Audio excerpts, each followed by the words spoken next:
Well, welcome, guys. Hey, I'm Steve Dolinsky, the founder of Pizza City Fest LA. Great to have you along with us. I'll take that. Yeah, I'll take that. Yeah. Okay. Hope you're having a great time. Hope you're eating lots of pizza. That is the goal today. When we talk about this, why do we do this? There are three things, really. We want to illuminate and educate and donate. So by illuminate, I mean we want to shine a light on some of these great independent pizzerias that you may not have heard of. If you live in South Bay, you might not get to Echo Park and Silver Lake and vice versa. So we want to illuminate some of these guys. I mean, who goes to Valley Village or Arcadia for pizza? Well, you can do it here. We want to educate. We want to have seminars and classes and demos and discussions and talk about pizza and teach people about things like crust and crumb and undercarriage and cornicione and leopard spotting and all the wonderful pizza terminology and glossary that it's out there. The pizza folks talk among each other. And we want to donate. So we're donating $10,000 to CCAP, which is Careers Through Culinary Arts Programs, high schools here in Los Angeles. Yeah, we'll take that. In Chicago, we partner with Slice Out Hunger, another great organization. But here in LA, we're going to be with CCAP because our producer, Carol Chin, is on the board here. And so we want to support them. And you'll see the CCAP students today at a lot of the booths working. In fact, one of their coordinator teachers told me earlier that some have already been offered jobs at the pizzerias because, as you know, labor is extremely tight right now, and they need good workers who want to show up. And so a lot of these kids are ready and willing to do it. So that's been I get goosebumps just talking about it. That's been a great collaboration for us here.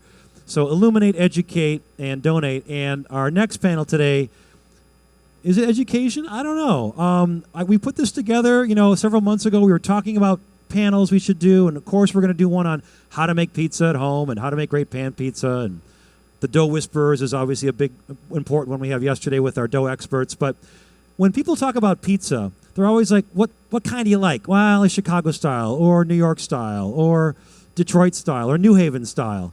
And we're in LA and we're talking about pizza here. Is there an LA style of pizza? What do you guys think? Is there an LA style pizza? Yes, there is. Okay. Well, I want to hear what you think about it today, and our esteemed panel will be joining us. You guys can come on up stage.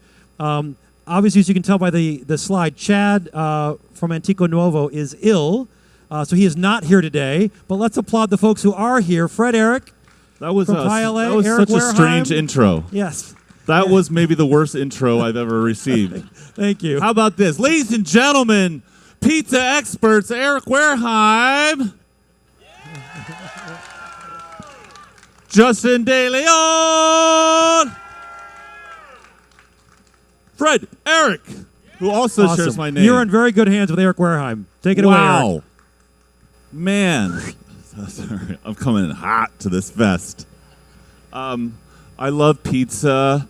I'm from Philadelphia, which is, now everything's a pizza town. Philly is Haggis, cheesesteak, pizzas. I grew up on that stuff, traveled the world, came to LA, was kind of bummed, and now we all know this is a great, insane city for everything, including pizza with these legends. So that's my journey, and today we're going to be talking about that, and I want to introduce these guys, and maybe you want to say a few words about what you're up to, what you love. Justin? Justin De Leon, Apolloni's Pizzeria. You guys hear me? Oh. You have to touch your lips to it. It's kind of gross. Justin De Leon, Apolloni's Pizzeria on the Miracle Mile. Yeah! We've been in LA for 12 years. Born in LA, raised in LA. Couldn't be prouder to be here today with my LA pizza fam, and hopefully we can share our story and inspire and get some insight. Thank you. Yes. We have a very special announcement from Fred. Well, I'm going to let them talk for a second. I got back from doing the executive lounge for Coachella for the last 2 weeks, and I'm doing Stagecoach right now. So I was a little concerned that my free-flowing brain wouldn't be working. So I wrote up a little something of what so that I could just. So I'm going to let.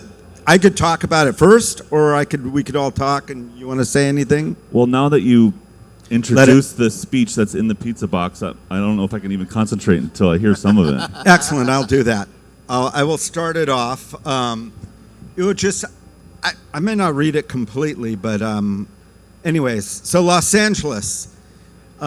First of all, I kind of thought it would be good to define what is Los Angeles. And to me, the Los Angeles, I'm third generation Angeleno. My parents were born in the same hospital a week apart. I grew up here. I did live in Paris and spent time in Italy and Japan cooking. So, but LA is the most west point of America. And I feel like it's the final frontier for the wild, wild west, what we do out here. You know, this city is built on projecting dreams, obviously the film industry, but I think it's really often about the future. We have less other cities, Philadelphia, New York, Paris, it's not America, but the culture is always held back a little bit by having to reflect on what it comes from. In LA, we really can project out, and you know, if you put your heart and soul and mind into it, you could basically develop what you want. So I feel like, let me see. So I feel like that LA style pizza is something that isn't completely established. It's something that's developing. You're watching it go from basically nothing to something that it will become. And all of us who are doing this are creating that next stage, are creating what LA pizza is. And I feel like in the same way that Walt Disney went down to Anaheim and he said, I'm going to make the happiest place in the world, and eventually just about the entire world experiences Disneyland as being the happiest place in the world. So I feel like we're doing this, we're kind of the Walt Disneys of the pizza world. I mean, clearly what's going to come out of this is there'll be lots of different styles.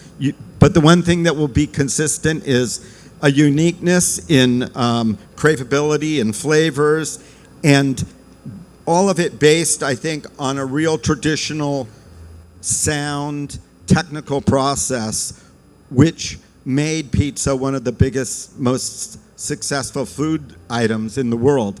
I mean, wouldn't we all agree that pizza is probably, you know, right up there with the most famous, most eaten on a daily basis food?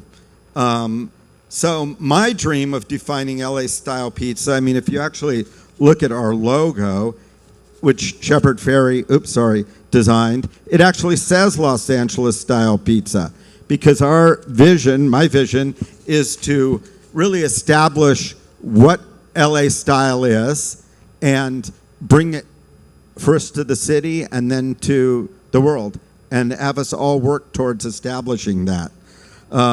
What I am calling at Pie LA is, first of all, it's an exceptional dough. It's a dough crust bread that is super light, airy, crispy, delicious, using a Japanese technique for enhancing the natural umami flavor of yeast, water, and oil. Something that is exceptional. You know, they say in New York, oh, pizza is you can't make it good in LA because it's all about the water. Well, there's ways of massaging the water into just what we want, which we do. Also, at Pie LA, we've been collaborating with different chefs, farmers, food lovers to create pizzas that incorporate the flavors, products, and tastes of the various ethnicities in LA. So I'm a big component of working with other people, and part of what LA is kind of what Jonathan Gold brought up, dreamed up. You know, Jonathan had been writing for counterculture for years, and he brought the little gems all around the city, the little ethnic places, and brought them to light, and really showed how that is as valuable as, you know, your 3-star Michelin restaurant. So so my feeling is that so I've been doing once a month we do a collaboration. I kind of see it's this. My vision is that the pizzas will develop out, and they won't just be Amber Italian flavors. They'll be flavors that, not like California Pizza Kitchen did, where it was like a Thai pizza that no Thai person would ever recognize as being Thai, but actually authentic, super bright flavors, really craveable food. Anyways, and so I also always keep in mind what I would believe Jonathan Gold, because he was a friend of mine, would hold on to and want to celebrate as being LA style. And so fortunately I was friendly with him and did different things, and I guess I'm going to leave this with, he once did a 10 Chefs That Matter in LA article, and I'm going to read what his quote about me was. So I was one of the 10 with Wolfgang and these older guys, and I was the young pup then. But so the quote is this: but after all the tricks are played and the clientele acknowledged, there's finally this chef Eric cooks as if he lives in Los Angeles, and his food has the turbulence and flavor and greatness of the city. And that's kind of where I'd like to see LA Pizza go to. Thank you. Wow. I love that. That was really beautiful. And it resonates for me as well. When I moved here 20 years ago, I was not in the food business. I was in the film business. But you can come here and redefine yourself and try new things, because there's a different kind of history here than in New York or Philadelphia. And I've always embraced the city for that thing. And I feel that that's why we've developed such a great food scene of trying all kinds of shit, which is awesome, because there's just an era of freedom that's happening right now. Obviously respect for the craft and getting beautiful things, but that was really nice. What about you, Justin? What is your, you born and raised here as well? LA pizza to me is still a question unanswered. Is it a square pie? Is it a round pie? Is it a grandma? Does it have a frico crust? What is an LA pie? To me, I can say an LA pie for me, where I'm standing, where I make my pies, it's where I've traveled to, whether it be having that burrata slice at La Industry in Brooklyn, or having that Presidente beer in the back of Scars. Those experiences and inspirations have made me fight every day to create a pizza that I wanted to be a signature, like a piece of art. Once it goes up on the wall, you can't defend it. It's got to defend itself. And when you see my pizza, I think a lot of pizza, whether you enjoy pizza, you make pizza, people as a whole will say Apollonius. And for me, I think I've done a very good job in establishing what is LA pizza for me. Yeah. Absolutely. Absolutely.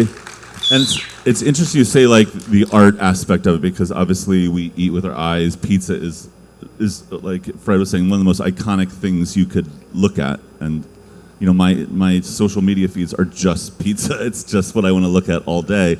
But your pizza, when I've had it many times, but I remember in the pandemic, you guys were open. I came there, got probably a whole pizza for myself, drove around the block, and I had a little table and chairs in my car, and I just set it up by myself and had it, and I was like, holy shit, this is, even for takeout, what you're doing is on such a high level. It is art. It's beautiful, and you don't, I think that it differentiates you guys with some other people, and maybe even some other cities, is the care to every pie and the visual impact.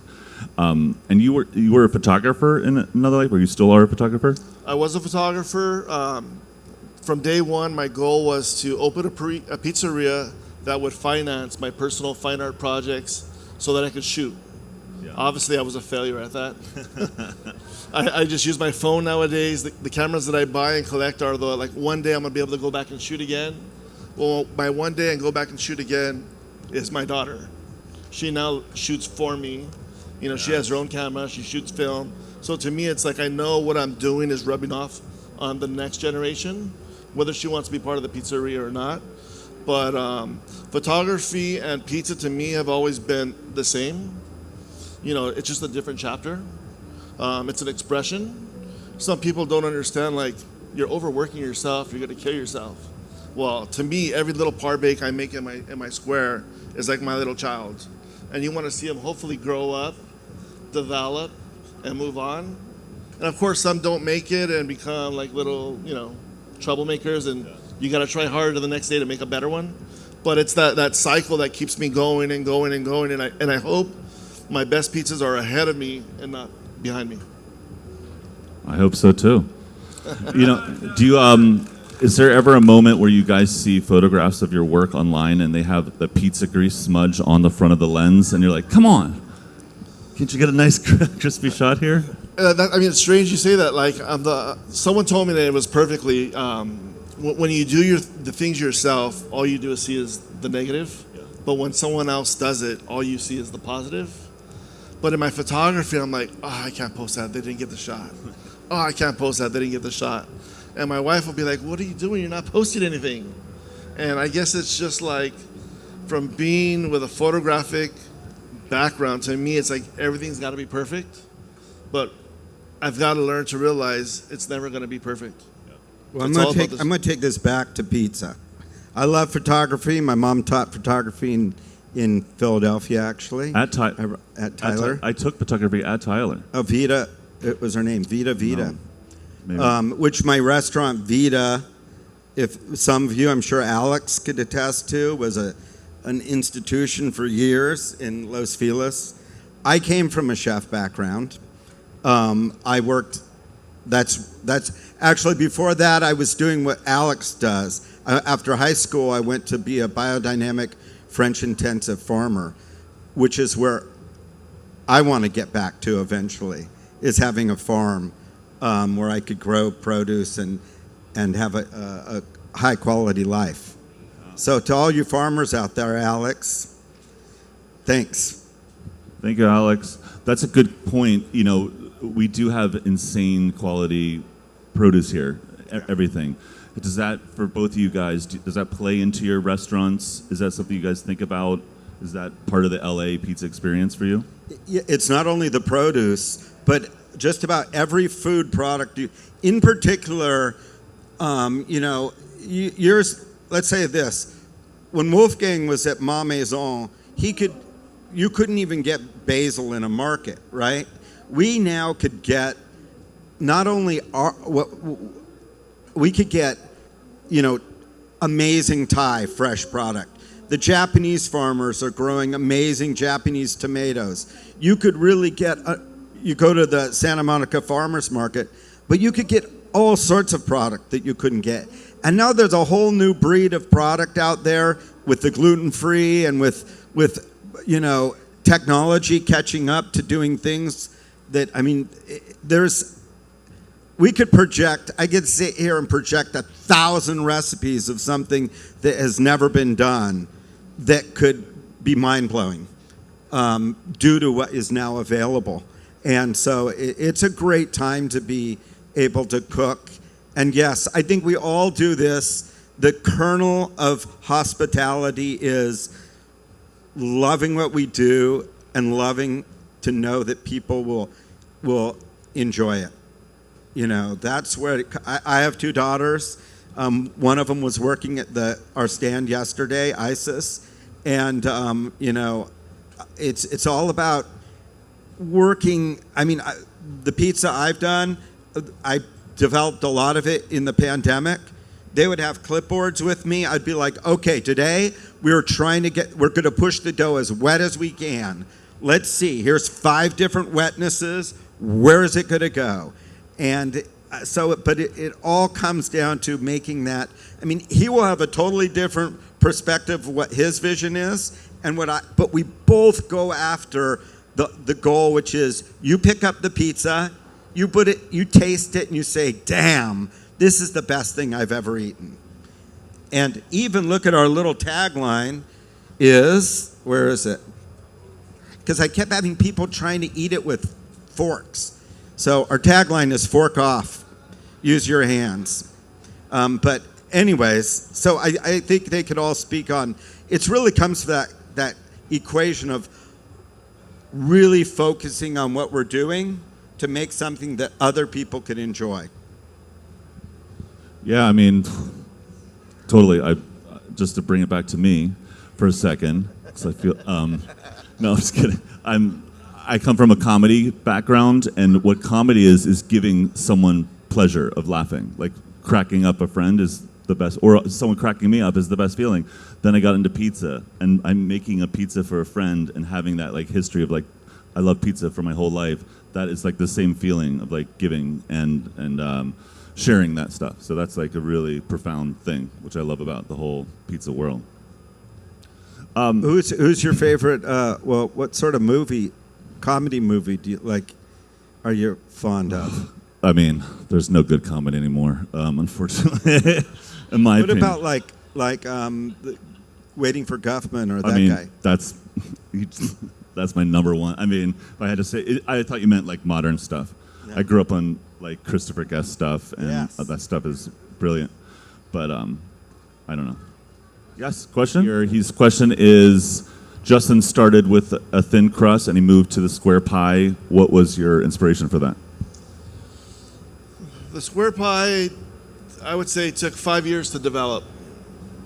The par bake was always my focus. I knew I wanted to do something with it. I just didn't know what. And one day I was like, hey, I'm going to try a square pie and see what happens. And the buzz just started. I would say the buzz is like kind of over the hill right now, but the buzz just started. And I made a square. And I was like, wow, this thing's ugly. But only a parent could love, right? Yeah. So I was like, man, let me do the second one. And I was like, I got lucky. I got lucky on the first pie. The second pie was even greater. And I was like, should I sell these? Or I always go back to a piece of art. You put it on the wall, you got to walk away, it's got to defend itself. You can't explain it, you can't explain its faults, it's got to stand for itself.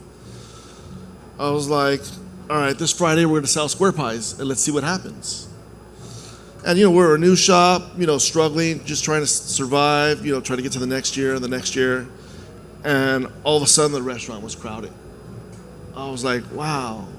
Of course, everyone's like, oh man, this is so great, this show's so great. And you're thinking, man, no one likes these pies, they're just being nice. So let's do it again next weekend. Actually at the time it was weekends only. So we did it again, and it got more crowded.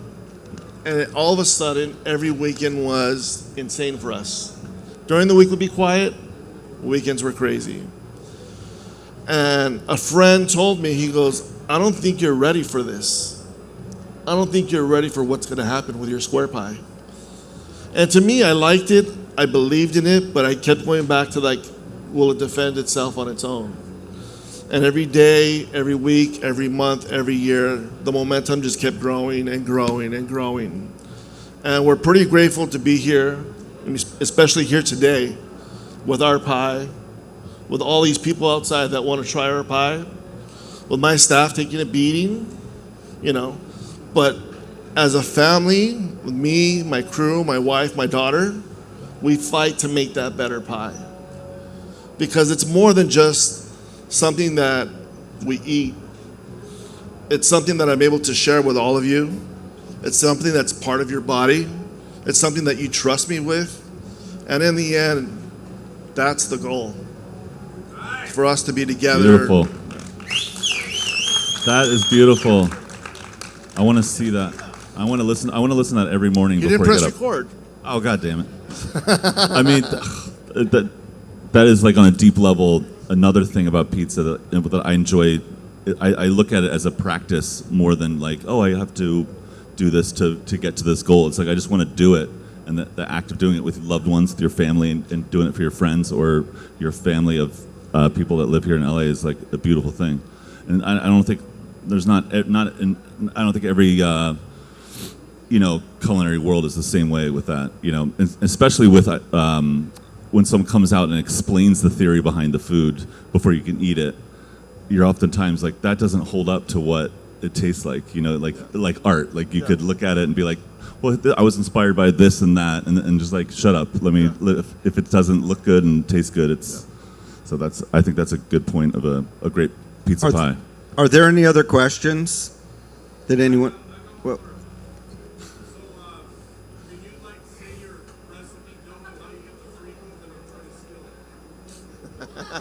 he wants the recipe dough and the Frico technique. Well, the reason why he says that, the inside is, a lot of people think they could just DM me, oh man, I love your Frico crust. What cheese you use? And it's like, really? You think I'm gonna just let me pull on my ATM, let me give you my PIN, let me give you the keys to my car, and let me know how it works out for you this weekend. That's interesting. How close do you keep all of that? I keep it very tight. Yeah, it's actually very simple. I've invested. It's very simple. I don't think anyone should have to hide their recipes at all. Not really. I don't know what planet you're on, but pizza is simple. Right. It's pretty straightforward, right? The people who are really good at it, you don't have to worry about it. It takes too much effort to do it, to achieve it, but the process of the product is, if you've cooked your whole life, pizza's easy. We had it last night. We had it yesterday. We had it yesterday. Who in here who makes pizzas at home? Oh, a lot of pizzas out here. Nice. You do air fried pizza? Security. See you guys. Can you guys bring me back some Apollonia, please? Any other questions right here? His question is, what's the weirdest thing you put on a pizza that you found out works? I'll tell you. We take an Italian ham and throw it through a real fine food processor, which makes it like snow, and we mix it with good Parmesan on a fine grater, and put grilled octopus on it. So it's like surf and turf on a potato gratin with onion confit and like a bechamel. And that was surprising how many people loved it. Like, for example, that's Suzanne Going's favorite pizza that I make. Wow. So I want to try that one. Do you have also, I've done a lot of different pizzas with different chefs. The guy, Masa from Kakaya, we did a Wagyu beef sukiyaki pizza that was outrageous. But it's an endless. Basically, anything that could go on dough, a naan, a tortilla, can taste great on a pizza. I think that keeping it to amelioration is pretty much limiting what people can enjoy. Great question. What was your first LA pizza? I would epiphany? say, tragically enough, as a 8-year-old, was numero unos. I was like, oh, it's light, it's kind of sweet as a corn bottom.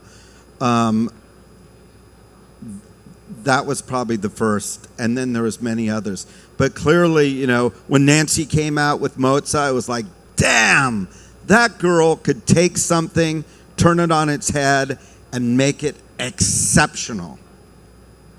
I agree. Justin, do you have one? Well, like I said, I grew up on pizza. First job was pizza. And at the time, we thought the pizza we were making was like the best thing in the world. And when you revisit the pizza you grew up on, I think I had this conversation with Steve. It's, did the pizza change or did I change? And now I look back and I'm like, well, that pizza isn't what I thought it was anymore. And you move on. And when you ask that question, like, when were you in LA and you realized pizza was amazing? I think, when you say LA pizza, it starts with Nancy. And for me, that's where I would say, she opened the door for a lot of us, and we chased that, chased that dream. But that inspiring pie that you had, whether it was 5 years ago or 10 years ago, we were grateful to make pies for her 13th anniversary. So for me, it was like, wow, our pie is in Nancy's restaurant for her 13th anniversary. So to me, that it goes back awesome. to Nancy. I think also Wolf gets a little shout out for his smoked salmon pizza, that he did. I mean, he kind of knocked off Japanese, but still, that was, Wolf's pizzas for a long time. I mean, you could still get them in the frozen pizza factory or at any airport, right? Yeah. I mean, definitely Japanese kind of fronted that. Mm-hmm. Yeah, I would. For me, I would be mozza. I mean, pizzeria mozza, hands down. And it goes back to the anchovies. It's the first time I had good anchovies on a pizza. Squash blossoms, but that was before I went to Italy and stuff like that. But Nancy did bring in all these kind of styles and techniques from all over. That I feel like that was very LA to do that, and the location was just like mind blowing. Still is, I think. 5 ingredients that define an LA pizza. In your own words, 5 ingredients, including the shape of the pizza. Well, clearly the dough. I mean, pizza without dough is not pizza. Cauliflower crust? Anyone? I think definitely Kat? tomatoes. I know you do Tomatoes. cauliflower crust. Tomatoes, obviously, if you're using a red pizza. The cheese, in the case of a Detroit style, what cheese are you using for the crust? I went for a real dry cheese that was not too thick. I don't want it to be like a thick Fricko. I'll tell you this, from looking at everyone's, you look at my Instagram, Pie LA, it's golden. It's light. It comes out golden. It is not overly nutty, black and brown. I like it to be thin enough that it's crispy and not that you're chewing on it like it's leather. And then there's the toppings. So the toppings can be varied. I mean, obviously, we'd all love to be shopping from Chino Farms every day and just bringing it in that day and never putting anything in a refrigerator. If I could have a restaurant where I never had a refrigerator for produce, that would be LA pizza. For me, it's definitely the tomatoes. We're from California. It's a close resource. Definitely tomatoes, garlic, basil. Of course, for us, it's the starter. Definitely accentuates who and what we do. It makes my life a lot simpler. It makes it very complex. And I would say some kind of fresh mozzarella, whether it be smoked or regular, but trying to incorporate that with a very vibrant, simple pie. Yeah. I love it. For me, it is chopped up Dodger dogs, Yes. a little bit of Langer's pastrami, Yes. some red Sichuan, better pastrami, pork pastrami, Sichuan peppercorns, banh mi, cilantro. No, just kidding. I'm just naming things I love in LA. But yeah, that's awesome. It was a real pleasure talking to you guys. And Awesome. yeah, I can't wait to go and eat your pizzas right now. Unless we have any final words. Thanks for coming out. Thanks, Steve and Amy and the crew. Steve, thanks. Thanks, Steve. Hey, let's hear it for Eric Wareheim and Justin De Leon and Fred Eric. I'm making up for the shitty intro that I had today. All right, That's thank you, better. I love gentlemen. Thank you, guys. Thanks, everybody. Thank you you. very much. All right.